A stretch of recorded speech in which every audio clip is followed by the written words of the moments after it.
நீதியாக நான் பார்க்கிறேன். டிசம்பர் 2ஆம் தேதி இதே இடத்துல டிசம்பர் 1 கொடுத்த தீர்ப்பு நகல முருகனுடைய பாதத்துல வச்சு எங்க கடமையை செஞ்சுட்ட முருகா, மேற்கொண்டு நீயே பாத்துக்கன்னு அவர்கிட்ட பால அவர் கோர்ட்ட தள்ளிட்டோம். எங்களுக்கு சும வரைஞ்சது.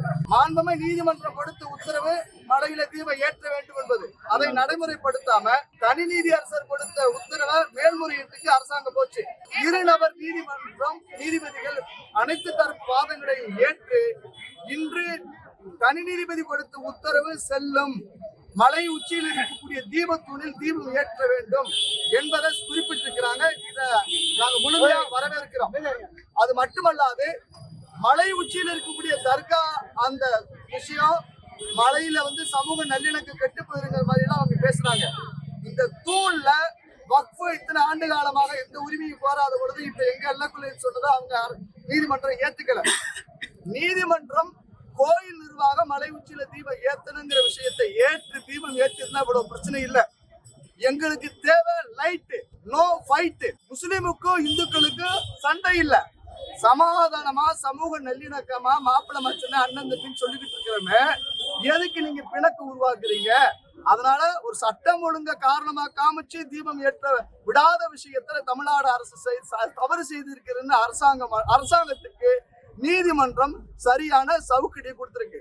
எங்களுடைய பிரேயர் மலை உச்சியில் இருக்கக்கூடிய இந்த தீபத்தூணில் தீபம் ஏற்ற வேண்டும், நீதிமன்ற உத்தரவை அமல்படுத்த வேண்டும்.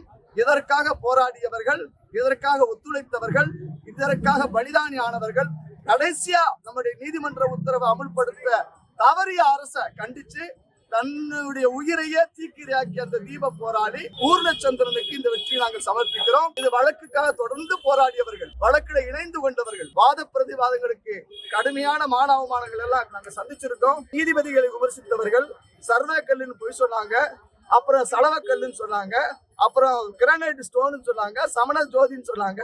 முருக கடவுளுடைய காணிக்க பணத்தை எடுத்து சம்பளம் வாங்கிட்டு கோயிலுக்கு ஆதரவா பேசுறேங்கிற பேர்ல ஏன் முருகனுக்கு 2 பொண்டாட்டி 2 தீபம் ஏற்ற முடியாதுன்னு சொன்னாங்க. முருக கடவுள் விமர்சிச்சாங்க. கோவிலுடைய உரிமைக்கு போராட வேண்டிய அறநிலையத்துறை, கோயில் நிர்வாகம், மசூதி என் வீட்டு பிள்ளைய கஞ்சிக்கலாம கிடக்கு, அடுத்த வீட்டு பிள்ளைக்கு பிரியாணி கொடுக்கிற மாதிரி இந்த கோயில் நிர்வாகம் நடந்துக்கிடுச்சு. வன்மையான கண்டனத்தை அரசு நீதிமன்றம் தெரிவிச்சிருக்கு.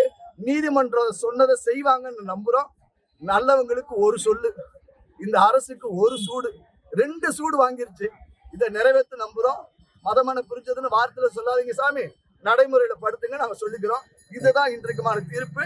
இந்த தீர்ப்பு முருக நீதி, முருக நீதி, முருக நீதி. இந்துக்களுக்கு இவங்க அநீதி செஞ்சாங்க, முருகனுக்கான நீதியை நீதிமன்றம் கொடுத்திருக்கு. வரவேற்கிறோம்.